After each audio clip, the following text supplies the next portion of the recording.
Bismillahirrahmanirrahim.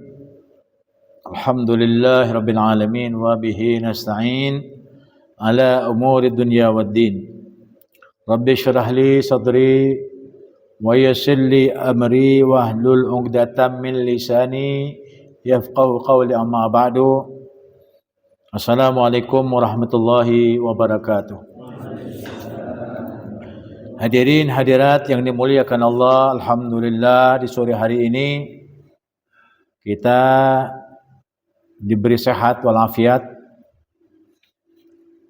Mudah-mudahan sore hari ini kita dapat mendengar nasihat-nasihat dari Allah Subhanahu wa taala untuk kita lewat firman-Nya di dalam Al-Qur'an Karim, yang pada sore hari ini sudah sampai kepada surat Al-Imran ayat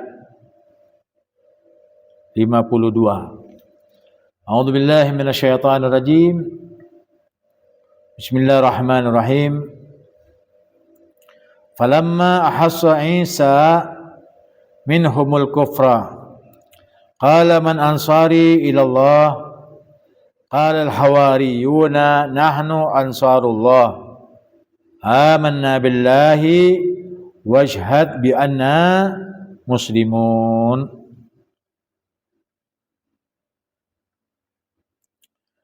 Maka tatkala Isa merasakan kekufuran di antara mereka dari umatnya,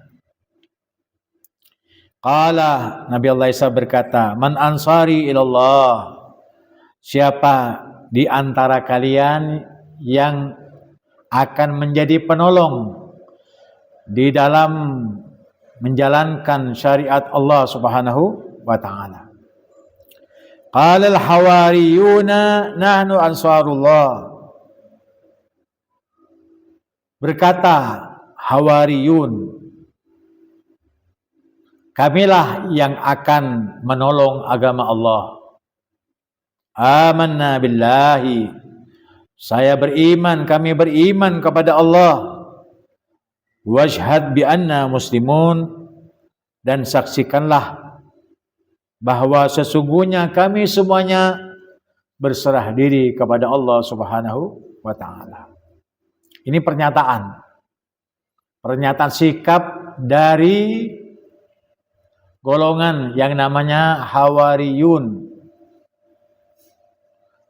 Hawariyun ini adalah sahabat daripada Nabi Allah Isa yang sangat setia. Jumlahnya 12 orang. Hawar ini artinya orang yang bersih hatinya, putih hatinya. Hawar ini juga diantaranya adalah orang yang jauh dari perbuatan dosa dan maksiat. Sehingga dengan 12 orang itu, dengan meninggalkan yang lainnya yang berjuta-juta itu, sanggup membela Nabi Allah Isa di dalam mengemban amanat Allah Subhanahu wa taala untuk menjalankan dan menyebarkan syariat Allah Subhanahu wa taala. Jadi Nabi itu memang merasakan siapa sahabat-sahabatnya yang setia dan siapa sahabat-sahabatnya yang tidak setia. Semua Nabi pasti merasakan. Sebelum mereka berkecimpung masuk kepada kelompok golongan orang-orang yang munafik. Jadi yang dikatakan teman itu bisa kumpul bersama kita, tetapi dia mencari celahnya. Orang yang mencari celahnya Nabi itu adalah munafik. Dan menyebarkan kepada mereka, itu namanya kefasikan. Oleh karena itu, setiap Nabi dan Rasul itu pasti ada di antara kaumnya yang tergolong ingkar. Dan di antaranya juga munafik. atau fasik. Nah, ini yang memberikan menyikapi apa yang disampaikan oleh Nabi Allah Isa, pernyataan sikap daripada Hawariyun yang bersih hatinya sebagai sahabat Nabi Allah Isa yang tidak pernah berbuat dosa dan maksiat, itu menyatakan, kamilah ya wahai Nabi Allah Isa yang akan menolong agama Allah Subhanahu wa ta'ala bersama engkau, karena kami telah beriman kepada Allah dan beriman kepadamu sebagai utusan Allah. Nah itu, jadi orang yang menolong agama Allah itu bukan orang yang sekedar pernyataan bahwa kami orang Muslim. Ya, orang yang Muslim itu yang di dalam keislamannya dia pernyataan sikapnya apa? Saya beriman kepada Allah. Dengan iman itu bisa menolong agama Allah. Kenapa kok begitu? Karena banyak orang yang Muslim tapi dia munafik. Orang yang Muslim tapi tidak menyatakan sikap sebagaimana yang disampaikan Allah di dalam Al-Quran atau di dalam kitab Injil oleh Nabi Allah Isa kepada mereka. Muslim, iya, tapi dia membuat kerusakan. Itu munafik namanya. Muslim, iya, tapi tidak sholat. Jadi Muslimnya apa? Islam tapi tidak sholat. Islam tapi main judi. Islam tapi berdosa, berbuat maksiat. Islam tapi melanggar janji Allah. Islam tapi tidak percaya kepada Al-Quran. Islam tapi menghina nabinya sendiri. Ya apa? Nabinya dihina. Ya, sesuatu yang tidak perlu diucapkan itu jangankan nabi, ya, orang saja tidak boleh dihina. Ya, orang kafir jangan dihina, karena itu manusia. Kadang-kadang bila mana kamu berbicara baik kepada orang kafir, maka orang kafir itu dengan akhlak akan masuk Islam. Banyak sudah contoh-contohnya. Dan Nabi Muhammad SAW itu dikagumi oleh orang-orang kafir Quraisy karena sebab apa? Karena sebab akhlaknya. Dan sekarang kadang-kadang orang Islam tak punya akhlak, ya, jangan diikuti.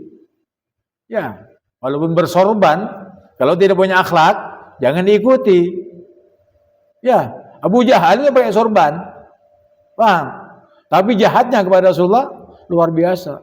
Abu Lahab sorban, karena sorban itu adalah adat istiadatnya orang Arab. Tapi kalau Habib ini pakai sorban, ya, bukan ikut Abu Lahab, bukan ikut Abu Jahal, tetapi ikut Nabi Muhammad SAW. Jadi kalau pakai sorban itu jangan sekali-kali berkata yang jelek. Kalau berkata jelek berarti sorbannya dapat ijazah dari Abu Jahal.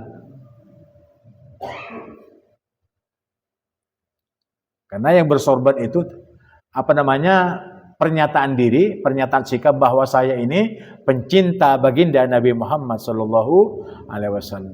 Itu yang benar. Pakai sorban boleh, walaupun kamu tidak pintar, walaupun bukan ulama, tapi pakai sorban karena ingin menyikapi bagaimana kehidupan Nabi dalam sholat, kamu pakai sorban, ya silakan. Karena pakai sorban itu harus alim dulu. Ya, tetapi sudah ada alim pakai sorban, ngerancu lagi pembicaraannya. Menghina lagi, caci maki lagi. Buat apa pakai sorban? Kalau pakai sorban mau caci maki, jangan usah pakai sorban. Jangan apa? Jangan melecehkan orang-orang yang pakai sorban. Itu merusak dirinya karena sebab dia menjadi pemfitnah, pengadu domba dan sebagainya, pemecah belah umat Nabi Muhammad. Ya dia sampai sorban. Karena yang pakai sorban itu biasanya membawa diri untuk menjadi orang baik. Artinya tidak ada orang pakai sorban itu masuk diskotik, pakai sorban ngadu ayam, tidak ada itu. Kalau mau ngadu ayam jangan pakai sorban, kan gitu. Itu orang biasa. Jadi orang biasa itu boleh pakai sorban ketika mau sholat. Ya, kenapa kamu pakai sorban? Kamu tidak pintar, tidak alim, baca Qur'annya tidak tepat, tapi kamu pakai sorban. Iya, saya pakai sorban ini sekedar hanyalah mengikuti Nabi Muhammad, perintahnya Nabi. Ketika sholat 1 rakaat sama dengan 70 rakaat karena sorban ini. Jadi saya pingin bersorban ini supaya pahala saya dilipat gandakan sampai 70 kali dilipat. Itu orang pintar namanya, walaupun dia masih bukan ulama, tetapi dia menyikapi hidup sesuai dengan sunnah, itu baik. Bukan pakai sorban malah menghina ulama yang lainnya. Paham? Nah, ini pasti dirasakan. Orang alim itu sensitif, tahu? Sensitif. Jadi sensitif itu peka. Peka di dalam bahasa mereka, ataupun kalau daripada wali-wali Allah itu akan mengetahui sikapnya seseorang itu dari pembicaraannya. Kenapa kok begitu? Karena hatinya yang buruk, maka pembicaraannya menjadi buruk. Itu kalau diukur dari ilmu. Kalau hatinya manusia itu ada iri dengki, ada kebencian, maka yang terujar, yang terucap adalah kebencian. Kenapa terujar? Karena itu isi daripada hati seseorang. Jadi kalau kamu ingin tahu hatinya seseorang, lihatlah lesannya apabila berbicara. Paham? Ya. Nah, Nabi Allah Isa itu merasa sudah. Ya. Jadi merasa ini pembicaranya sudah tidak benar ini. Ini pembicaraan menyimpang ini. Itu peka namanya. Nabi Allah Isa peka juga. Kenapa? Kan itu Nabi. Nabi, Rasul, orang beriman itu peka. Pendengarannya peka, penglihatannya peka, lesannya peka, hatinya peka juga. Hatinya apa? Peka. Sensitif. Makanya berperasa. Sangat merasakan. Orang beriman itu merasakan. Ya, orang-orang yang saleh itu sangat peka hatinya. Ya, sebagaimana pekanya para nabi dan rasul. Kenapa begitu? Karena para orang-orang yang beriman itu pembicaraan perbuatannya itu ngikutin nabi. Sehingga kepekaannya juga sama dengan nabi. Ya. Ini tidak menyalahi aturan apa yang disebutkan oleh nabi. Ulama'i ka'anbiya'i bani Israel. Ulamaku itu seperti nabi dan rasul dari bani Israel. Makanya ulama-ulama itu banyak yang karamah, banyak yang wali karena perbuatannya bersesuaian dengan perbuatannya nabi. Sehingga apa yang diberikan kepada nabi diberikan juga kepada mereka sebagai ulama-ulama nabi, walaupun mereka bukan nabi. Jadi tidak ada nabi setelah Nabi Muhammad sallallahu alaihi wasallam.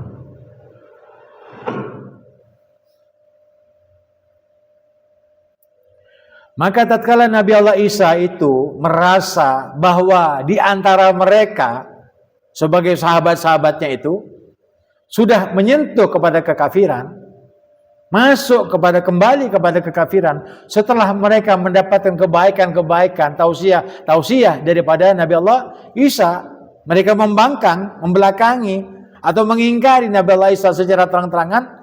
Perasaan yang dirasa oleh Nabi Allah Isa itu, di antara mereka sudah banyak yang murtad.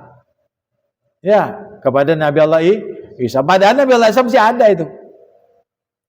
Ya. Itu perasaannya sangat peka. Lalu ketika itu berbicaralah Nabi Allah Isa itu. Ungkapan perasaan yang ada dalam hati karena pengetahuannya. Qala man ansari ilallah. Siapa yang akan menolong agama Allah bersama saya? Qalal hawariyuna. Nah, terpilihlah. Berkatalah orang-orang yang sangat setia kepada Nabi Allah Isa di dalam menyikapi hidup dan menyembah kepada Allah,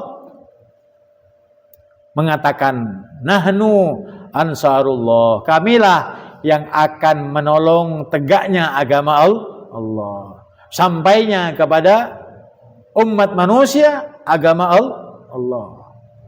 Nah, pernyataan sikap itu karena sebab apa? Amanna billah. Saya beriman kepada Allah. Jadi orang Islam itu ya harus beriman kepada Allah, bukan hanya masuk kepada agamanya tetapi tidak mengimani. Masa ada orang Islam tidak mengimani? Ada. Ya, ada. La yu'minuna bih. Mereka yang tidak percaya kepada Al-Quran itu, ya, yang tidak beriman kepada kandungan Al-Quran itu, bukan orang kafir. Kalau orang kafir sudah anggapnya buang sudah. Tapi orang yang pernah membaca Al-Quran itu, ketika masuk Al-Quran ke dalam otaknya, mereka mengingkari. Makanya banyak, ya, pengkaji Al-Quran, tetapi bukan untuk diimani, tetapi untuk mengamburadulkan, memecah belah umat yang telah disatukan oleh Allah Subhanahu wa taala di dalam persaudaraan dan keimanan kepada Allah. Paham? Jadi alasannya kenapa? Karena mereka telah membaca Al-Quran, tetapi mereka itu la yu'minuna bih. Mereka tidak beriman kepada Al-Quran.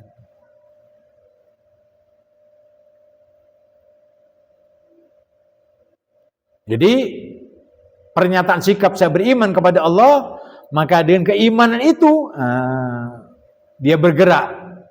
Semuanya bergerak. Bukan hanya telinganya, bukan hanya pembicaraannya, bukan hanya matanya, bukan hanya semuanya. Dari jasadnya sampai kepada harta bendanya. Bi amwalihim wa anfusihim. Dengan hartanya dan jiwanya. Dibawa untuk menuju Allah. Mereka mengorbankan dirinya dan juga mengorbankan harta bendanya di jalan Allah. Ulaika humul mu'minuna haqqan. Itulah kalau kamu ingin tahu orang yang beriman dengan keimanan kepada Allah dengan sebenar-benarnya. Washhad. Karena itu mereka menyatakan, saksikanlah oleh kalian. Bi'anna muslimun, bahwa sanya kami semuanya Hawariyun itu adalah orang yang berserah diri kepada Allah. Baru kamu sempurna Islamnya. Udkhulu fis silmi kafah, masuklah Islam secara sempurna karena sebab iman itu tadi.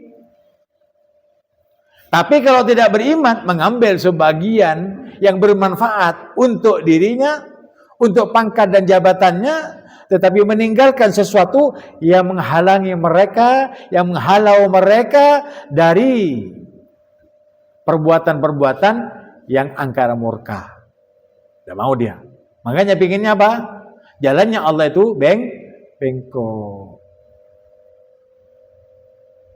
Nah, orang-orang yang mencari jalan-jalannya orang yang Islam itu bengkok, bimbang, ragu terhadap Al-Quran, itulah pembicaraannya orang-orang yang fasik dan munafik. Nah, oleh karena itu, bila mana kamu betul-betul menyikapi apa yang disampaikan Al-Quran ini dan kamu ngerti tentang masalah tafsirannya, jangan sekali-kali kamu menjadi pengikut orang-orang yang bengkok jalannya. Hada siratun mustaqim. Inilah jalan yang lurus. Jangan mengikuti jalan yang bengkok yang dapat memporak-porandakan niat kamu, maksud dan tujuan kamu mencapai ridha Allah. Paham? Ya.